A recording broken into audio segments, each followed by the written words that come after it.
alhamdulillah rabbil alamin.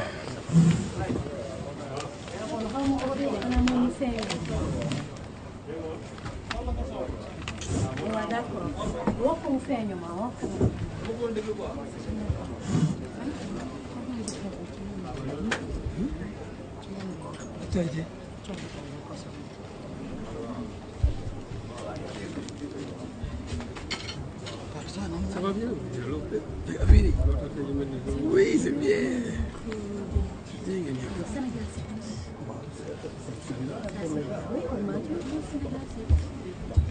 Continue à... Tout le monde est venu. Vous avez fait le recensement. Et la feuille de présence. C'est bon, gardez ça après. D'accord.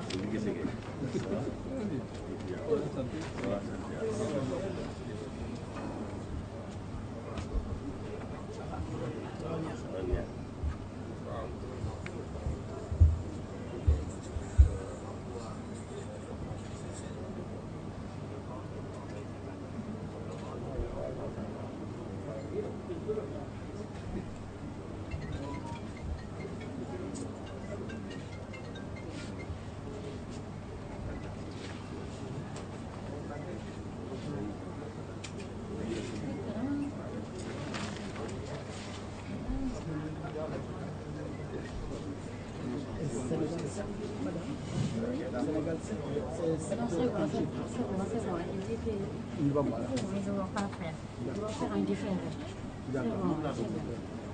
Il y a 13 organes, je pense. 4, 5, 6, 8, 9, 10, 11, 12, 13. Oui, c'est bon, c'est bon.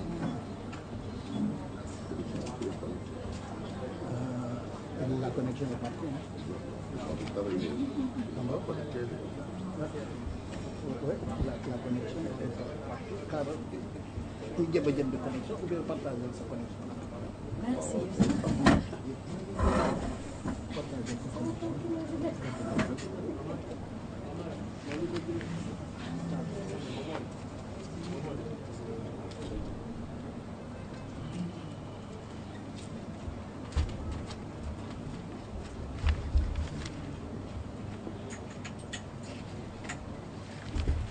On va démarrer.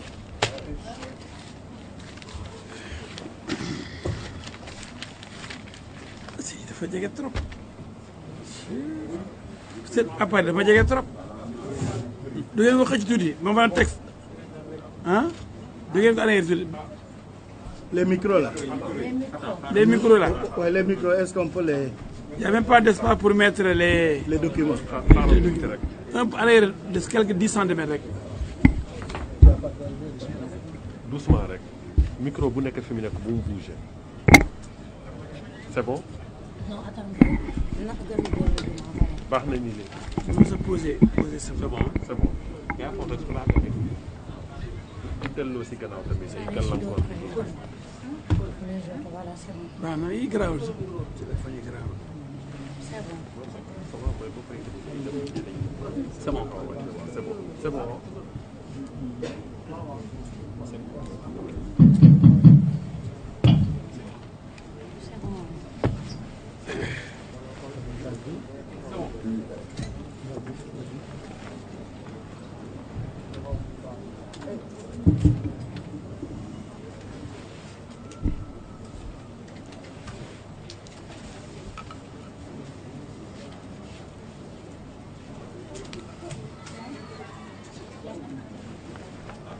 C'est bon? 5, 4, 3, 2, 1, 0. Mesdames, Mesdemoiselles, Messieurs les journalistes, permettez-moi de vous présenter des excuses, parce que je suis venu avec un peu de retard, compte tenu des bouchons sur la route. Vous me permettrez aussi de remercier donc un ami, un frère qui est venu prendre part à cette conférence de presse.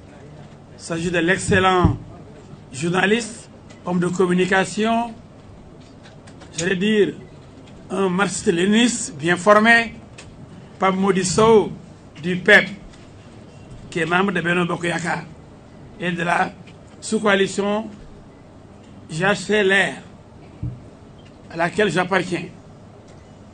Les autres, c'est les membres du bureau politique, du PTP, Moussa Ndiaye, Elijah Malo, le vice-président du parti, c'est mon second, et Alassane Kenne Lefal du Bibo, responsable de l'organisation du parti. Mesdames, Mesdemoiselles, Messieurs, cette conférence de presse a pour but essentiellement de répondre à une provocation inacceptable. Dans quel pays sommes-nous? Des vautours, des bandits, des criminels, des tueurs osent sortir un mémorandum pour dire que oui, c'est l'État sénégalais qui doit être traduit devant la CPI. Mais les voleurs qui crient aux voleurs.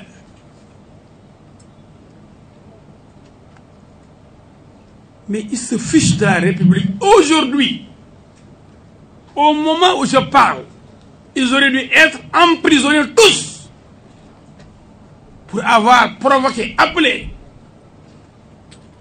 poussé les Sénégalais à l'insurrection. Si l'État sénégalais voulait vraiment réprimer, je crois qu'il devait réprimer. Il a même fait preuve de faiblesse. Ce monde-là aurait dû être embastillé. Mais pour qui se prennent-ils ces gens-là? Quel mémorandum? Vous les avez vus? Donc, moi, en tant que victime, moi, El Hadji Diouf,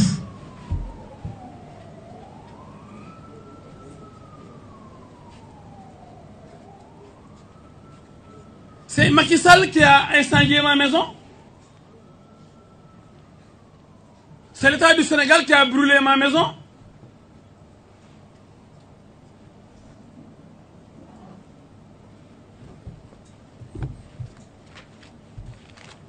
Le PV de gendarmerie est là qui constate.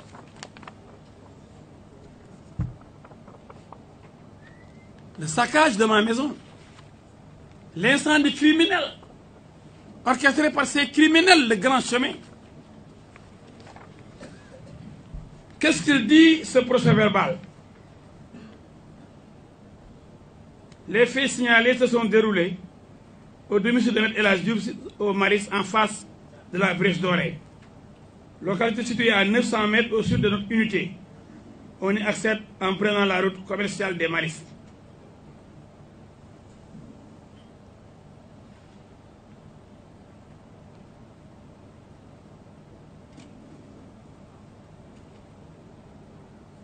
Le vendredi 5 mars 2021, le bonhomme était entre les mains de la section de recherche de la gendarmerie de Colobane.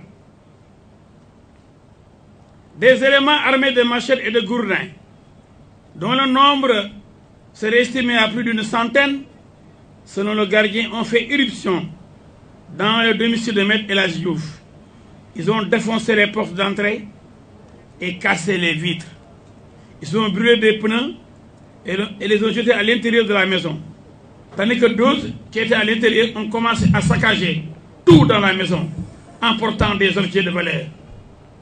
Heureusement, les voisins de l'avocat sont intervenus pour circonscrire le feu avant l'arrivée des enquêteurs.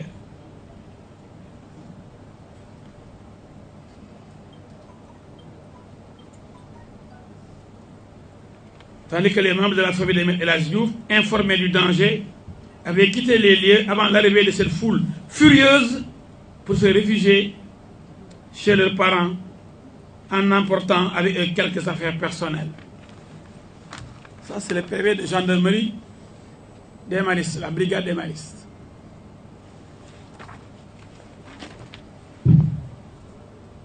La maison de Mansour Faye, beau-frère du président de la République, à Saint-Louis, la maison familiale, la maison de la première dame, a été attaquée, incendiée à Saint-Louis. La maison de Birima Ndiaye, parce que Birima Ndiaye est un fervent supporter du régime, a été brûlée. La maison de la maman de Antoine Diop, ministre de l'Intérieur, à Khombol, a été incendiée. La voiture de Ndiaga Ndiaye, de l'Observateur, la voiture de Makoumba Bey, de la RFM, brûlée. On s'est attaqué aux locaux du groupe Futurs Médias.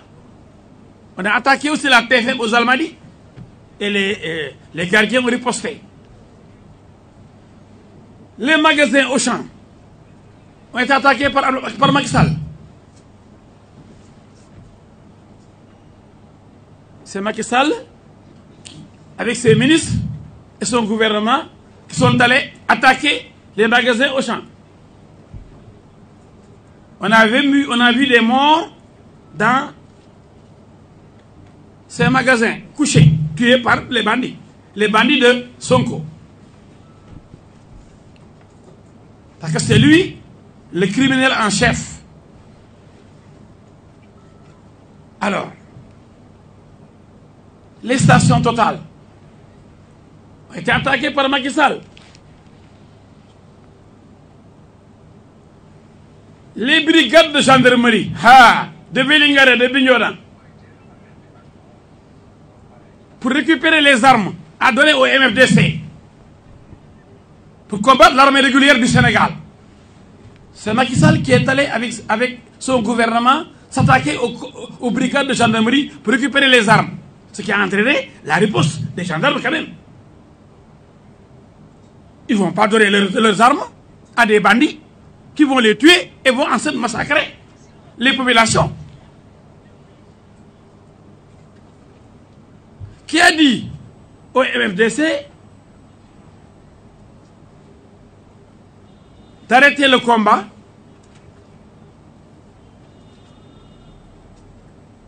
de ranger les armes en attendant?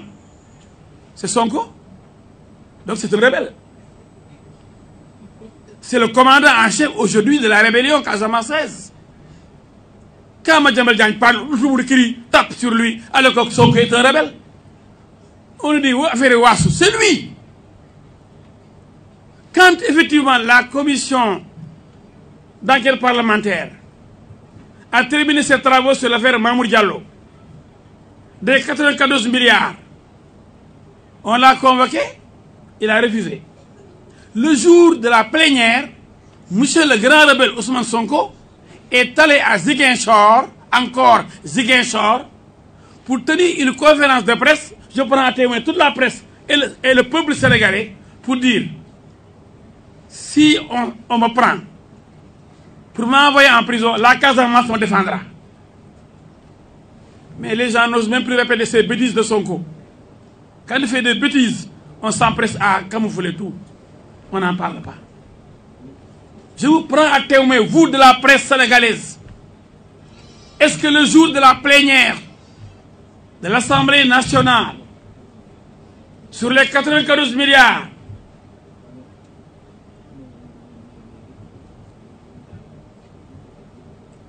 affaire soulevée par Ousmane Sonko, est-ce que ce jour-là, est-ce qu'il ne doit pas boycotter les travaux de l'Assemblée pour aller à Ziguinchor en disant, si on m'arrête, la Casamance me défendra. Si je manque quelques salaires pour dire, maître, vous mentez. Mais personne dans ce pays n'ose rappeler ces propos. Parce que c'est des propos maladroits qui montrent que l'homme est un rebelle et il veut diviser le Sénégal. Parce que quand il dit que si on m'arrête, la Casamance me défendra, donc c'est vraiment le plus grand rebelle du Sénégal. Mais quand il fait des bêtises, on camoufle ça. Même sur YouTube, on fait tout pour arracher ces éléments-là. Un tel individu, quoi fait, qui dit, la seconde vague sera plus dévastatrice en menaçant le pouvoir. Donc, l'auteur de la première vague nous montre que la deuxième vague que je vais diriger sera plus meurtrière plus dévastatrice. Parce que, comme il l'avait dit le jour de sa libération, nous attendons de voir si Macky Sall va satisfaire nos revendications. Et il parlait d'exigence. Le nouveau chef de l'État, le fou Sonko, il dit oui, nous avons des exigences. Ma ne kii dof na li dof de xamul gaaram fu muy teer du nekk mbokk yi. Yow ku la fal qui t'a élu? Qui t'a élu? 15% tu le crois déjà président de la République? Parce qu'il y a des gens comme toi qui te disent oui, président, et ils disent président de quoi? Le président de quoi? président. Et je vois déjà tellement nul. Je n'ose pas dire idiot, c'est trop fort. Mais qui pense que le gars il va être président quoi? Et il commence à lui faire la cour, à lui dresser le tapis rouge. Mais c'est le gars qui, comme l'a dit l'autre là, qui arrondissement sax mënu ko du ko jiite nga naan ma président y a des yambar yoo xam ne tàppale yoo xam ni góor jigéen yoo xam ni fi mu ne nii boo day fa waa ji day falu ñu commencé fa raay. waaye soyez digne, restez droit dans vos bottes, dénoncez ce criminel.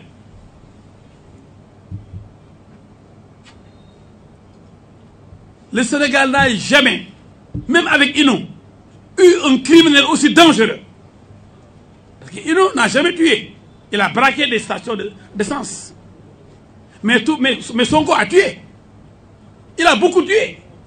Et il nous promet une deuxième vague plus dévastatrice, donc des centaines et des centaines de morts. Mais ce que le khalife général des Mourides, Seigneur Mountakha Mbacké, khalife général, suma sëriñ, yàlla dafa yàgg te wér, a relevé devant Sonko. Ce saint homme reçoit tout le monde. Mais il est tellement honnête et courageux que quand il a rencontré le criminel Sonko, il a tenu ce langage qu'il n'a tenu à aucun autre homme politique. Fi mu ko waxee ki mu ko war a wax la ko waxee la ko wax. Il n'a pas dit à d'autres comme Khalifa Sall et autres qui sont allés lui rendre visite.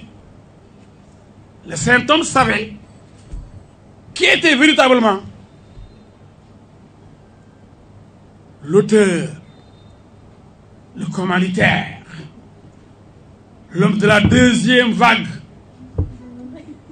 donc de la première. Il lui a dit ku rey benn bakkan rek safara ngay dem. Et notre bonhomme essaie de riposter. Le marabout, qui est un grand intellectuel, qui paraît-il a été formé politiquement, lui dit, oui, vous savez, il y a eu l'affaire Khalifa Sall, hein, l'affaire Karim Wade, c'est pourquoi donc on a riposté, donc il y a eu des morts. Serigne bi di wax loolu yow politique nga may wax politique ak prison ñoo ànd.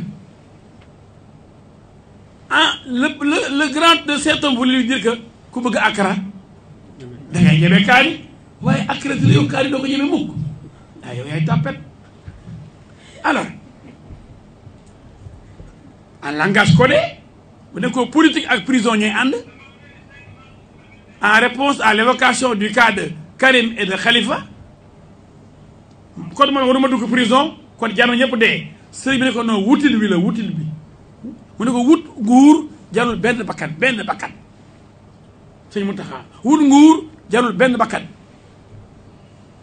fi mu nekk nii les gens de Pastef et leurs acolytes font tout pour que les Sénégalais ne soient pas informés du discours responsable de haute facture du grand homme, du saint homme, sëñ Mountakha Bachir Mbacké, khalife général des Mourides, yàlla fa yàgg ci wér.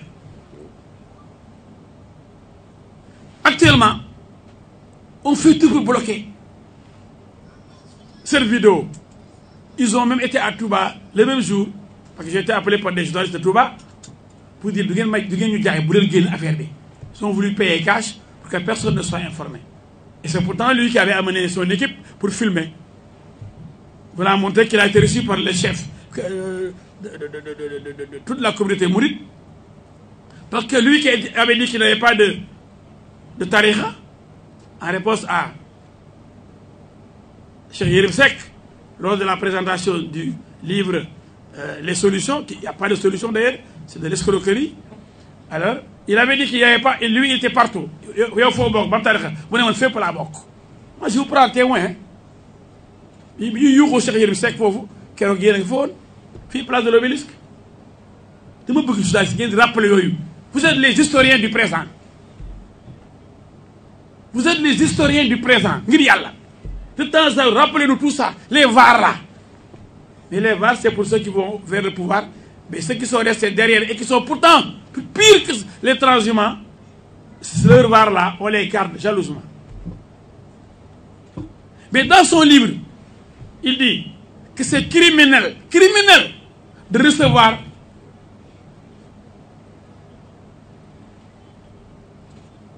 de la part des marabouts le Hadia. Il a écrit, il dit que les pauvres Sénégalais qui n'ont rien, ce qu'ils ont, ils donnent ça aux marabouts, c'est criminel. Il est contre. Mais il y a son qu'on est équilibre. Quel est le Hadia? Crime, le qui gagne le dof. C'est un fou heureux. Mais ce qu'il fait, seuls les fous le font. D'abord, quand vous n'êtes pas d'accord avec lui, je l'ai toujours dit, il a ses chiens. Actuellement, ils sont en train de m'insulter. Mais le plus beau, parfois il est cher. Comme il se trompe, l'homme est toujours nickel, machallah. Vous l'insultez, il s'habille bien, il met de bons parfums, de classe. Vous l'insultez,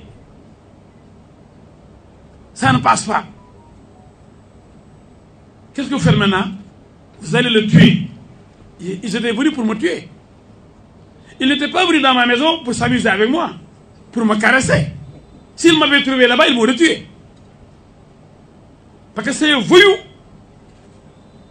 qui insultent à longueur de journée parce qu'ils ont échoué dans leur tentative diabolique d'intimidation de El Hadji Diouf et des patriotes qui se battent contre un manipulateur en chef Sonko. Ils pensent que eux, en insultant El Hadji Diouf, en insultant les gens qui sont El Hadji Diouf, alors on va leur laisser le chemin, on va leur ouvrir un boulevard pour aller au palais. Le palais est là à côté. Je crois que le palais de Sonko c'est vers la mer, vers Rebeuss, mais pas vers ce palais-là. Oui. Quand maintenant les injures ne suffisent pas, ça a eu une bonne sauce yakder. Même violeur, El Hadji Diouf violeur. Maintenant, le violeur. L'actualité, c'est il y a un violeur. Il y a la menace. Lorsque je déposais la peine de Mamour Diallo contre Ousmane Sonko, il y avait ce